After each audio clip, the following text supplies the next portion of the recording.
Europe दोस्तों एक बेहद ही ज़्यादा खूबसूरत दर्जे का कॉन्टिनेंट है और ज़िंदगी जीने के लिए यूरोप की हर कंट्री को ना स्वर्ग की तरह देखा जाता है और उन्हीं में से एक बेहद ही ज़्यादा खूबसूरत और बेहद ही ज़्यादा डेवलप नेशन है जिसको दोस्तों पूरी दुनिया नेदरलैंड्स के नाम से जानती है। लेकिन आज ना हम नेदरलैंड्स को और इंडिया को आपस में कई बड़े क्राइटेरियाज के हिसाब से पूरी तरह से कंपेयर करेंगे और इस वीडियो में हम HDI से लेकर पॉवर्टी और नॉमिनल जीडीपी से लेकर लोगों की एवरेज इनकम पर पूरा फोकस करने वाले हैं। तो चलिए दोस्तों, मेरे हिसाब से ये आज तक की कंपैरिजन वीडियो से बहुत ही ज़्यादा अलग होने वाली है, क्योंकि यहाँ पर इंडिया को हम एक बेहद ही ज़्यादा शानदार यूरोपियन कंट्री के साथ पूरी तरह से कंपेयर करने वाले हैं। तो वीडियो में आखिर तक हमारे साथ बने रहना और कोल्ड ड्रिंक, पॉपकॉर्न सब कुछ तैयार रखो। Open eye, feel the waves cut through me, hypnotized. सबसे पहले यहाँ पर चर्चा होगी दोस्तों नॉमिनल जीडीपी की। किसी भी देश की तरक्की का सही से अंदाज़ा लगाना है, उसकी पावर को जानना है, तो मेन फोकस, फर्स्ट फोकस दोस्तों हमेशा इकॉनमी पर होना चाहिए। और इंडिया की इकॉनमी बढ़ते बढ़ते अब 3.2 ट्रिलियन US डॉलर को क्रॉस कर चुकी है और इंडिया की रैंक वर्ल्ड में आ चुकी है नंबर 6 की। लेकिन दूसरी तरफ अगर नेदरलैंड्स की बात की जाए तो भले ही पॉपुलेशन बेहद ज़्यादा कम क्यों ना हो, लेकिन इसके बाद भी इनकी total nominal GDP 1 trillion US dollar को क्रॉस करते हुए दुनिया में 18 नंबर का रैंक हासिल कर चुकी है।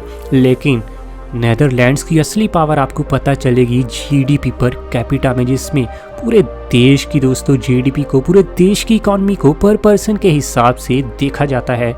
आज के दिन दोस्तों इंडिया का GDP per capita 2390 US dollar का है और इस तरीके से इंडिया अमीरी के मामले में वर्ल्ड में आता है नंबर 160 पर। लेकिन वहीं अगर हम नेदरलैंड्स की जीडीपी पर कैपिटा देखें तो ये 57,715 US डॉलर की हो चुकी है। और इस तरीके से नेदरलैंड्स पूरे वर्ल्ड की 16वीं सबसे ज़्यादा रिचेस्ट कंट्री भी बनती है। आपकी जानकारी के लिए मैं बता दूं कि जीडीपी पर कैपिटा इस इंडेक्स के तहत ही हर साल दुनिया की रिचेस्ट कंट्रीज़ की रिपोर्ट भी तैयार होती है। चलिए थोड़ा और आगे बढ़ते हुए अब जरा हम बात करते हैं HDI इंडेक्स के बारे में, जिससे दोस्तों हमें लोगों का लाइफस्टाइल पूरी तरह से पता चलता है। क्योंकि इस इंडेक्स को बनाने से पहले मेन फोकस कैपिटल, लोगों के हाथ कितना पैसा आता है, साथ ही वो कितने ज़्यादा एजुकेटेड है, एजुकेशन की क्वालिटी किस तरीके की है उस देश में, और साथ ही इस इंडेक्स को बनाने से पहले ये भी देखा जाता है कि लोग कितने समय तक ज़िंदा रहते हैं। लाइफ एक्सपेक्टेंसी भी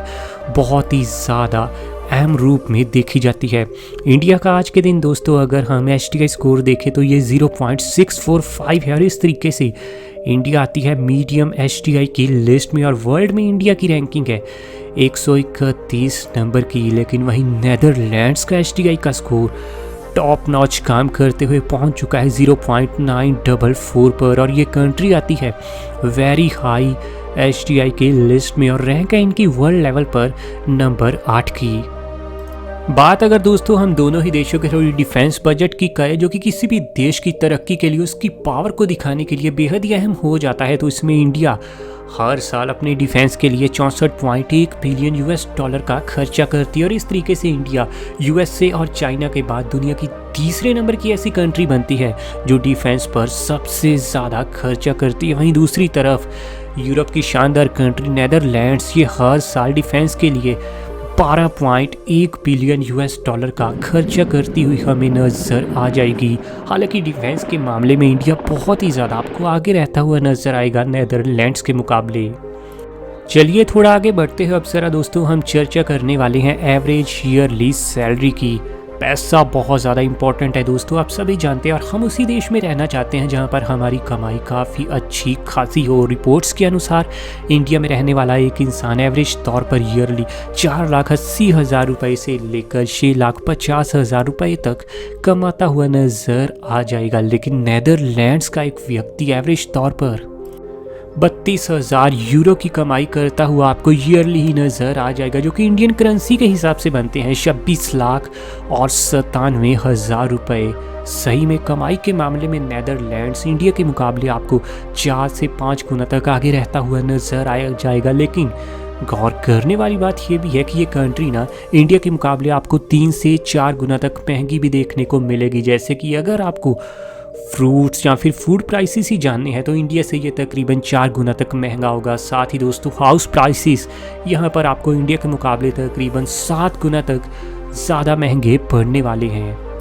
चलिए दोस्तों अब थोड़ी बात करते हैं पॉवर्टी रेट की। इंडिया का पॉवर्टी रेट लगातार दोस्तों समस्या की वजह बना हुआ है पूरे देश के लिए, और आज के दिन रिपोर्ट के अनुसार इंडिया में 20% से भी ज़्यादा आबादी आपको पॉवर्टी से नीचे रहकर ज़िंदगी जीती हुई नज़र आ जाएगी। लेकिन नेदरलैंड्स का आंकड़ा भी कोई बहुत ज़्यादा आपको अच्छा बिल्कुल ही देखने को नहीं मिलेगा, और यहाँ पर पॉवर्टी की रेटिंग है 13.21%, यानी हर 100 लोगों के पीछे नेदरलैंड्स में भी 13 से 14 लोग गरीबी की समस्या से परेशान है। क्योंकि दोस्तों भले ही यहाँ पैसा लोग अच्छा खासा बनाते हैं, लेकिन सच बात ये भी है कि ये देश इतना ज़्यादा महंगा है कि ज़्यादा पैसा कमाने के बाद भी बहुत सारे लोग बहुत अच्छी चीज़ों को अफोर्ड नहीं कर पाते। चर्चा अगर दोस्तों दोनों ही देशों के एरियाज़ के बारे में की जाए तो आज के दिन अपना देश कुल मिलाकर 32,87,263 स्क्वायर किलोमीटर के एरिया में फैला है, और एरिया के हिसाब से इंडिया दुनिया का 7वां सबसे ज़्यादा विशाल देश है। और यहाँ के टोटल एरिया में हमें 9.6% हिस्सा तो सिर्फ पानी का ही देखने को मिल जाएगा। वहीं दूसरी तरफ नेदरलैंड्स ये देश कुल मिलाकर दोस्तों आज के दिन 41,865 स्क्वायर किलोमीटर के एरिया में फैला है, और इस तरीके से ये दुनिया का 131 नंबर का देश बनता है। और यहाँ के टोटल एरिया में वाटर परसेंटेज है 18.41%। आप जानते होंगे नेदरलैंड्स में खूबसूरत कैनाल्स की तो कोई कमी नहीं है, और यही वजह है कि देश के एक बड़े हिस्से में आपको पानी काफ़ी ज़्यादा नज़र आएगा।